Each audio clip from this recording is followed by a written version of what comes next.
thing to remember for this assignment is that I'm not asking you to formally turn in your transcription of the conversation. Or to formally turn in your recording. I do want your transcription, but I don't need the recorded video or audio that you're using. That's for your own reference and for you to draw from as you're working through this essay. As a reminder, the transcription does not count toward the 4 pages that I'm asking you to do for this assignment. So it is the transcription, and in addition to that, the analysis that you provide related to this essay. So to give you one example, right, of transcription, one easy way to do that is to kind of have your name, then the person's name, and to go back and forth. I really recommend avoiding censoring or modifying what you hear through audio.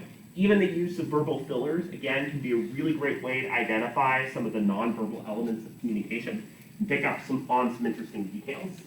I've done a lot of work in interview research. This is an example of transcription, right, where I'll include something like my name or my initial. We're talking about kind of identity and the way that you disclose identity. So I say, yeah, I had a more public disclosure 2 years ago, and that people were more friendly and got way more standoffish. So again, the use of verbal fillers and phrases like yeah are things that are fine to include. Oh wow, that's interesting. Did it eventually resolve or stay that way? And so there's this conversation happening with that interviewee, and there's a clear mark between when you and when that other person are speaking. One thing that you can use, even though the transcription does not count toward the 4 pages, is to include direct quotations from that transcribed conversation with the other person toward providing good examples and applications for the essay. So you might say, in this conversation, I identified this key quote that shows my listening style, right? In terms of the ideas and concepts from the course to use, remember these are from the back half, so these can be areas related to mediated communication, the dark side of communication that we'll get into next week, communication with family and friends, as we talked about for this week, communication in the workplace. You might focus on the particular context or situation in which you and that other person are communicating. And like with your interpersonal analysis essay, you might pick a theory. One theory we talked about this week is family systems theory, the idea that a family is kind of these interconnected gears that turn and try to make this complex family relationship. That could be one example of a thing you could draw from in order to complete that essay. So again, I am asking you to draw from content toward the back half of the course to help with completing that assignment.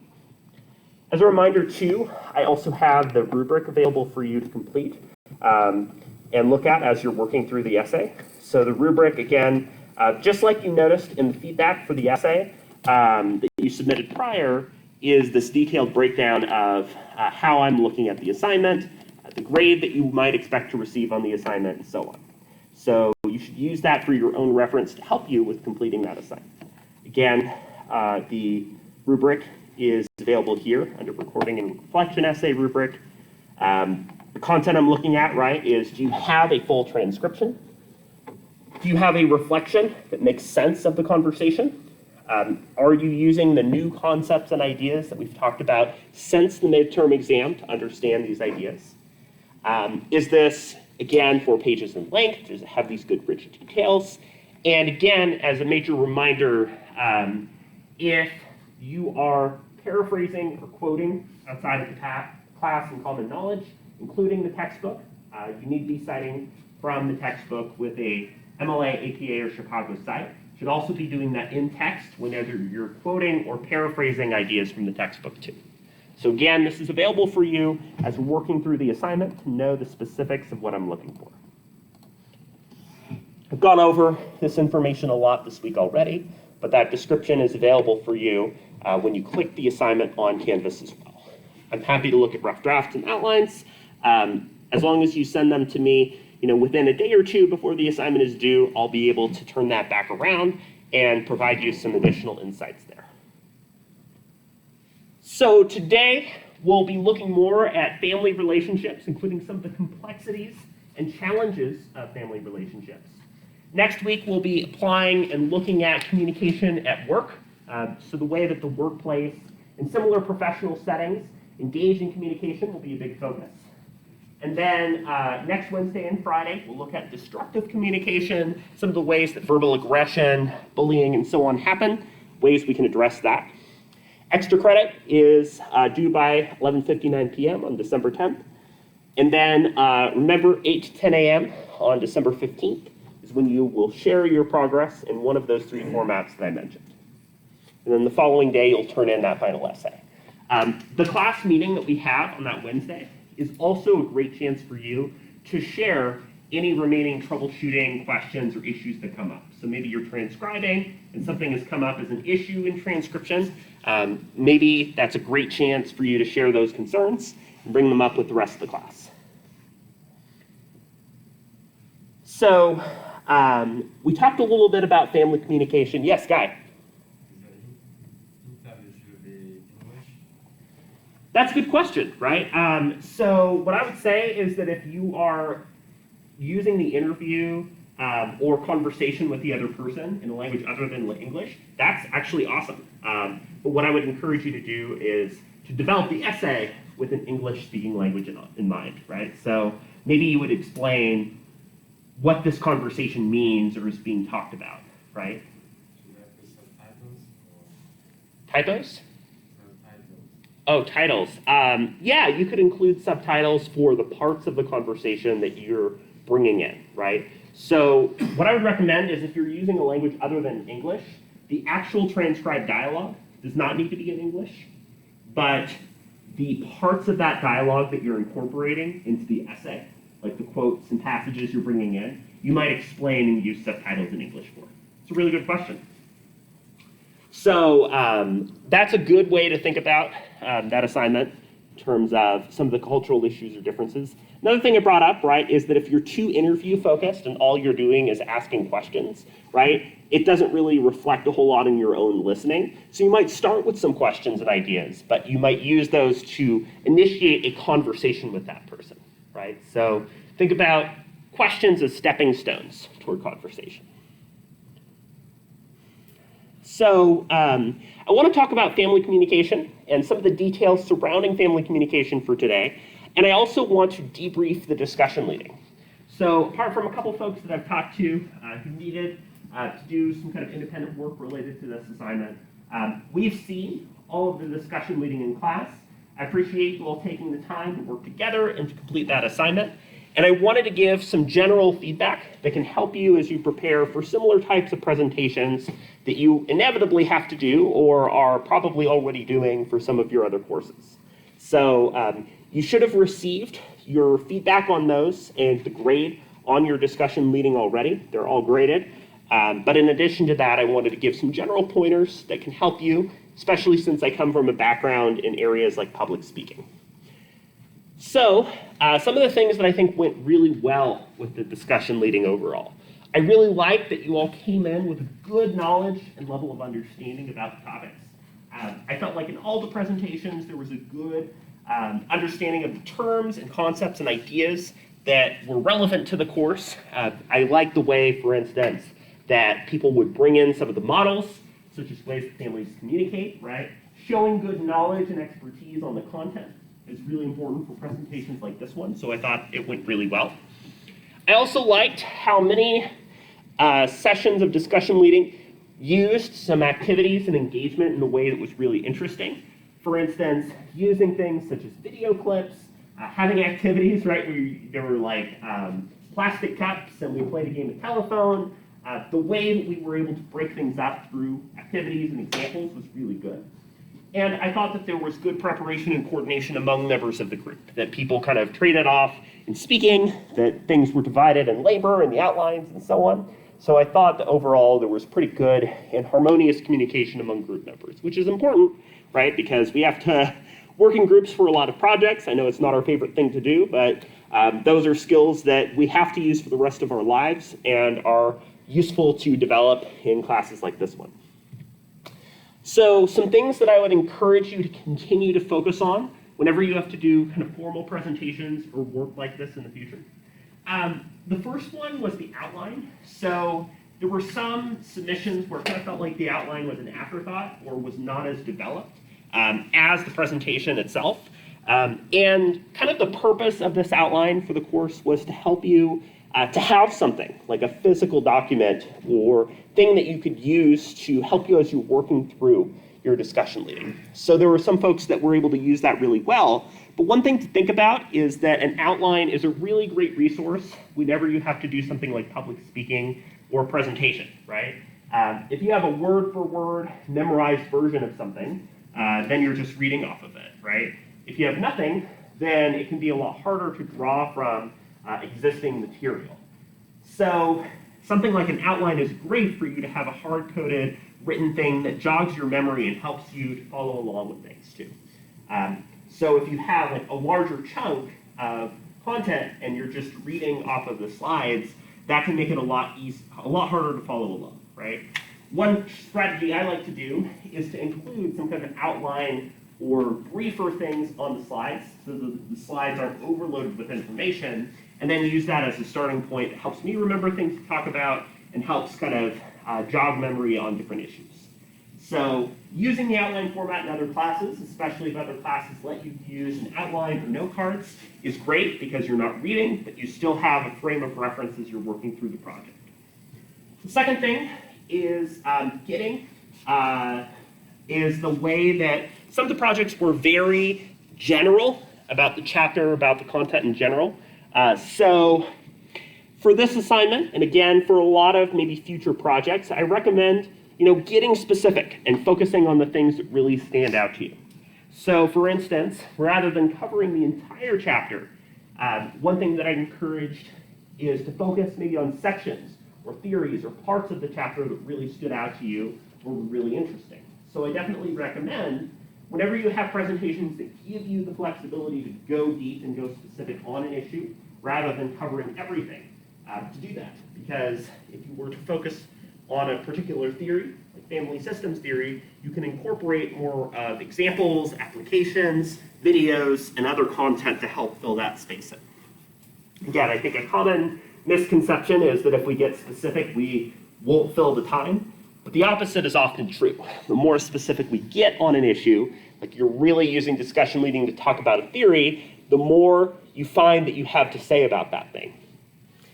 And then I thought there was good integration of things like activities, discussion, examples, videos, and so on. But I definitely encourage using more of those in future presentations if there's an opportunity to do so as a way to break up the discussion, to kind of apply the material that we've talked about so far, and so on. So I definitely noticed some really good things and just wanted to give you some pointers about how you might go about similar presentations like this one in the future. So, with that being said, I want to transition over to a discussion about family communication. If there's any issues that people have about the questions or about the feedback they got on discussion leading, let me know. And then the same goes for the interpersonal analysis essay. The other thing I wanted to point you toward is that you should have received an email or information about completing instructor evaluations. So those are offered every quarter toward the end of the classes where you're asked to give feedback about the course, what went well, what didn't. Please complete that as soon as you can if you haven't done so already. That's really helpful for me to know what went well and some of the ways that I can adjust and tweak teaching. So I really appreciate you taking the time to do that if you haven't done so already. So one of the things that we can transition to and focus on a little bit more are the ways that different families are structured. So you might recall from last class and the discussion leading, as well as some of the pieces we picked up after that, that a lot of the ways that we define and model family have really changed over time. So our definition of what a family means is very different from a lot of the ways that the United States has defined the nuclear family in the 1950s. So there's a few different models that are being proposed here about ways to think about family and the ways that different family members communicate. So if you're choosing for your essay a conversation with a family member, you might think about one of these categories if it makes sense for you to use for your family relationship. But I also want you to think about what's missing. So what are some of the things that are not included in this list? And as I'm working through it, I'm going to ask a couple folks to share examples of what might be missing among these 8 different things. So young singles, right? So, couples that maybe aren't as formally together, networks of people that are not necessarily dating or romantic relationships might fit under that description. So, for instance, a common practice might be for siblings to support each other and to move into something like an apartment or house as a way to get their bearings or prepare for the rest of their lives. So that could be one model of family where it's kind of a younger group of chosen family. TV shows such as Friends, right, while they have certain components of romantic relationships, also get at the idea of like younger single people together. Young couples with no children, right? So no children, if you're like me and a fan of the Mountain Goats, is a song that gets into this in a little bit more detail. But young children gets into the idea that, or young couples gets into the idea that there's a lot of these relationships that might be starting to develop over time. You might think back to the relationship stages such as bonding and a more public announcement of the relationship. A lot of young couples are not necessarily there yet. And you might think about young couples not just in terms of the age of the people, but the age of the relationship. So full nest one is one way of thinking about family relationships, right? Where maybe there's a couple or network of families that have kids, but the children are fairly young. In this stage, there's a lot of, as many of you might know, right? Anxiety, fear, concern, a lot of kind of challenges and stress that comes up in those relationships. In many ways, at this stage, there's more challenges associated with allocating time, resources, and frustration that can build at those areas. In the second stage, there's more of a transition to school-age children, right? A lot of times in that phase, there's increased strain on a relationship because a child is gone for longer periods of time, which reaches issues about childcare, schooling, and education, right? There's a lot of anxiety that might come from parents about how the child is doing, their future, and so on, but also some of the ways that that absence can impact relationships too. For instance, many couples might transition from a primary parent that doesn't work to going back and doing work when there's an ability to do so more regularly. Older children, right? There's this idea that in things like adolescence, right, people are moving toward more independence in relationships. And that, the relationships with somebody's children might change a lot. So how one understands another person happens very differently in this stage because of developmental changes, adolescence, formation of identity, and so on. So there might be challenges that children experience with feeling like they're not heard or understood. And as we know from psychology, right, a lot of teenagers use this opportunity as a chance to kind of define against, right, or to rebel or create an individual identity that exists external to the relationship. And then, right, if you've ever heard about this idea of an empty nester, right, that gets at the role of people that are still kind of in professional relationships, but the children in the relationship have essentially launched, right, that they are largely independent, they have their own lives, and their own things that they choose to focus on. And so the parents are in many ways trying to account for or address the hole that might come up in their lives. One challenge, of course, that can happen is establishing appropriate boundaries with children. So one thing that is really major area of interpersonal and family communication is establishing boundaries in terms of family contact, communication, and so on. So that can be one major issue, is establishing that regularity. Oftentimes, a lot of parents will create kind of new hobbies or activities that they do to help define and contrast this stage of their relationship. And then kind of in the older and more retired phase of empty nesting, a lot of couples will find that it's they're no longer working and they no longer have kids regularly. That's where a lot of families might include grandparents or might include family involvement in different ways, right? In fact, there's a lot of research to suggest that many grandparents tend to have closer relationships with their children than their parents do. And that's a trend that we've noticed through things such as childcare, and other forms of family relationships. And then the solitary survivor, right, would be a situation in which there's a couple and one of the members of that couple has passed away. So there might be a lot of challenges in terms of how that surviving member makes up or understands a sense of family. It might be through connections through the household. It might be the way that new relationships are pursued. So there's a lot of challenges that might emerge at that stage.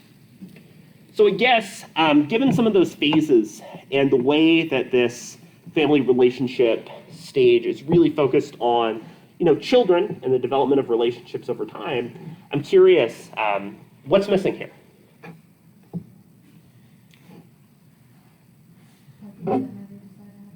Yeah, so that's a big one, right? So there might be a lot of reasons that a couple might not decide to have kids, whether they're biological or adopted.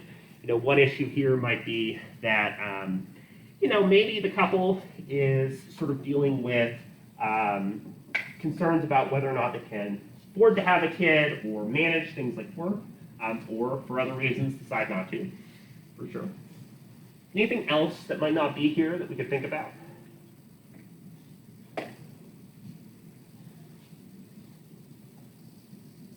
Single-like parents, is that? Yeah, right? So families could be single for a lot of reasons, right? So it's not necessarily that somebody is a solitary survivor because somebody else died, right? Oftentimes, we see fairly high rates of divorce. The number has fluctuated a lot over the years in like the 40 or 50% range. But, a lot of relationships end. There's challenges of things like custody and what relationships would look like among divorced couples. Another thing that I would think about are people that don't necessarily pursue like a romantic or sexual relationship with somebody else. Whether that's by circumstance, right? People that are looking for relationships, but that doesn't end up happening in the long-term way. Or folks that might be anywhere on the asexual or aromantic spectrum, who might derive a lot of their joy in relationships more from friends. Again, a lot of the ways that we might define family aren't necessarily based on laws or code, but are based on things like chosen family. Another challenge here, and again, an area that's been talked about a lot in recent years, but is certainly not new, right, are people that feel unique challenges with forming relationships with family members by blood that they don't necessarily want to keep regular contact with, right? So issues such as estrangement or identifying somebody independently from their family, not being on speaking terms with a blood family member is one issue. One really common trope of this is a comparison between who is like a real parent or guardian versus biological. There are a lot of TV shows and movies that have like an adopted parent or family member or caregiver who has this really supportive role, and then at some point in the show or movie, the biological parent comes along and there's not the same connection with that person. And oftentimes in those films and shows, somebody says, well, you're my real parent, right? You're the one who really raised me, right? If you've seen the second Guardians of the Galaxy movie, that's one example of that, where there's a biological parent who's not nearly as supportive than somebody who might be more adoptive. So again, there's a lot of different ways that these relationships can develop and change. One reason I wanted us to think about what might be missing is because, right, none of the texts that you read for this or other classes are gospel. There's always a way that the ideas and the thoughts are missing or might change, or ways to read in additional thoughts out of those. So, a lot of the college experience and critical thinking is thinking about, okay, here's what's here, but what's not here, and what could we use to complicate or change what we notice. So again, how family is understood and modeled is something that changes over time. And one area you might look at for your extra credit assignment, right, is to look at the role of family relationships and communication and how different family models or relationships can change. So another really key idea here is the role of sibling relationships, right? So one of the things that we focus on a lot in interpersonal communication research, one thing you might focus on for your essay, if you're looking at a relationship with a sibling, are the ways that sibling relationships really feel like their own beast, right? They're challenging, they oftentimes have a lot of tension, but they have a lot of positive connection too. How many folks here have siblings? Yeah, so a lot of you. I have an older sister. She's a lot older than me, 17 years, but we still find a lot of ways to connect with one another. So again, there's this kind of quadrant of thinking about sibling relationships that's in terms of both warmth and hostility. So that might be something that you pick up on in your conversation with somebody else. So if there's low warmth or hostility, maybe you did not grow up in the same household as your sibling, or you just don't have much contact with them, it's uninvolved. There is very little communication, and what is there is fairly superficial. If there's a lot of warmth and not a whole lot of hostility, then we might have a really harmonious relationship. Oftentimes, a lot of sibling relationships will become more harmonious later in life. As people have the chance to get to know each other in a more adult way and define their own lives, they might find their relationships with their siblings become better as a result. A hostile relationship that doesn't have a whole lot of warmth, but a lot of aggression, right, would fit under that description. So, for instance, when siblings feel like they really have to compete for resources, support, affection, that would be one example of that at play. If you've ever seen the TV show One Tree Hill, right, that's an example of siblings who are in a very kind of contentious and negative and hostile relationship at a lot of points. But I think the most interesting one is this idea of an affect-intensive relationship.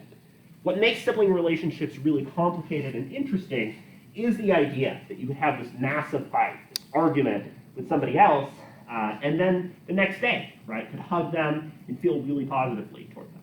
So oftentimes, especially in adolescence, right, we go through some really intensive ups and downs in our sibling relationships. So affective tense gets at the idea that there's a lot of really good things about the relationship, but also a lot of moments that get really heated and really challenging.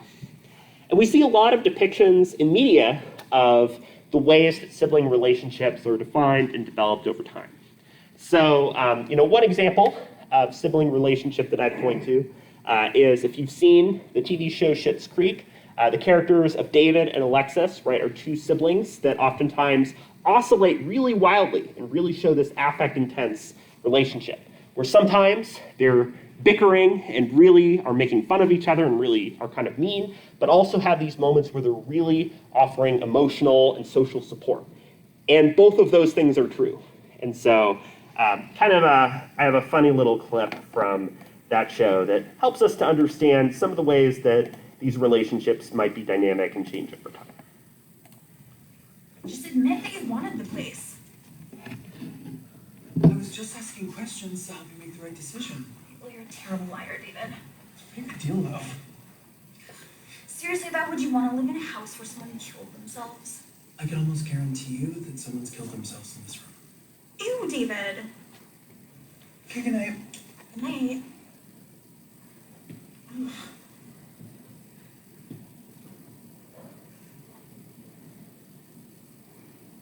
You know, sometimes at night I see things.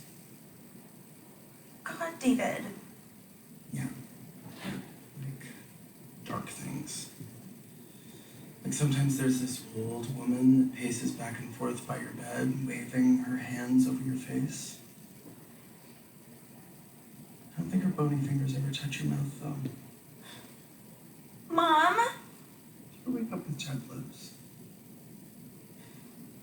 Dad. Dad's dead. Oh, you're such a dick, David.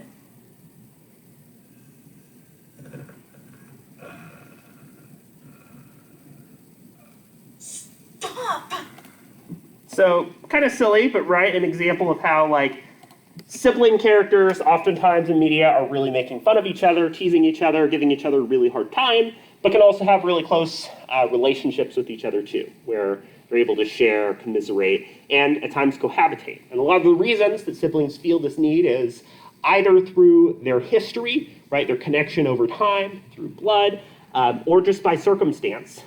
So living in the same place, siblings feel a need to maintain a strong relationship that they don't otherwise feel face-to-face.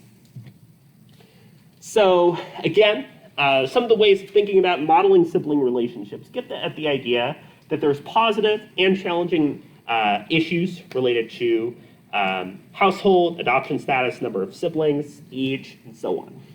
In fact, one of the ideas that we notice a lot is that sibling relationships tend to be more challenging and hostile when there's a perception among siblings that there are limited resources. That is, parents only have so much time or love to give. The idea that there's a perception of parents picking favorites or choosing a sibling that they like the most, or the idea that sibling relationships have limits in terms of money, financial resources, and so on.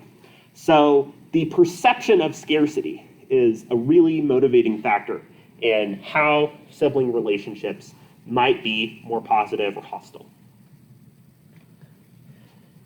In terms of relational maintenance, right, these are strategies that siblings can use to help maintain good relationships with one another.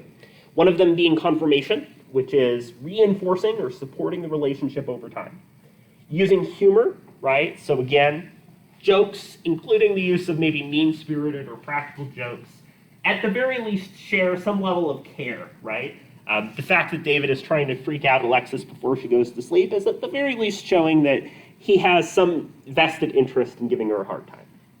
Social support, right? So we might rely on siblings to share some of the issues or challenges that we deal with. It might be people we turn to in some unique and challenging ways. Family visits, again, as we get into adulthood and figure out how we choose to relate to family members, that can be a challenge. Escape might be options to vent with that other person, but also a way to escape a sibling relationship if it feels like it's gotten hostile. So taking some time out or having siblings that don't have to live together can be a thing that really positively impacts the relationship. And then verbal aggression in dealing with things such as either venting or disclosing challenges, or getting into arguments or disagreements can be ways that relationships can be managed, that the bubbling up frustrations or feelings might be expressed through sibling relationships, oftentimes in really explosive ways. As I mentioned before, right, sibling relationships are complicated because of these perceptions of scarcity. The idea that siblings are trying to define and create their identities, and the idea that many siblings feel differences in life experiences. So for instance, a common practice is for the oldest sibling in households with a lot of siblings to feel like they're kind of like the guinea pig or the test subject.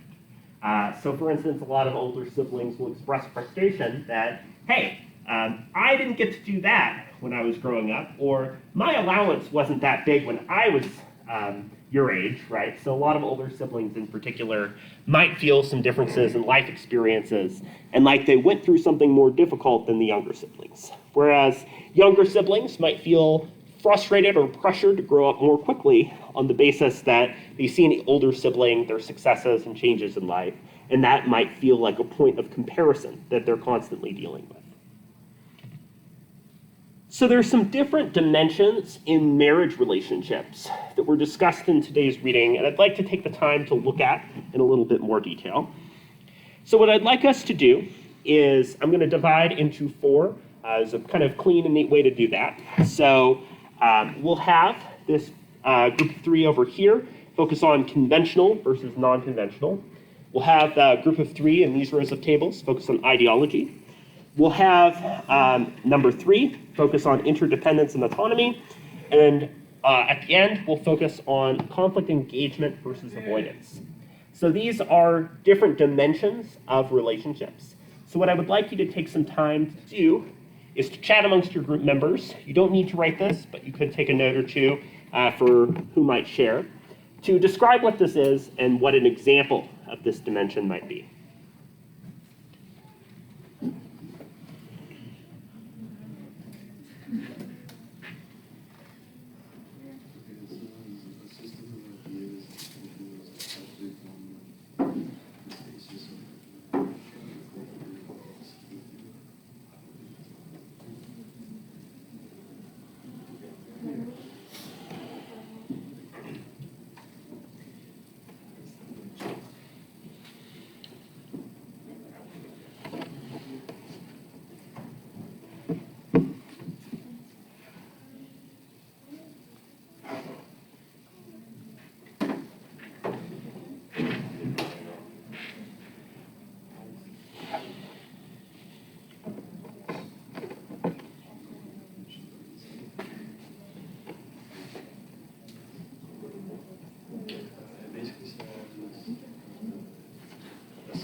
think ideology is kind of like the opposite. So, I thought.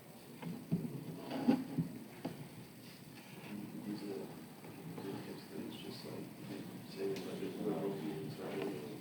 Like, would be like a perfect.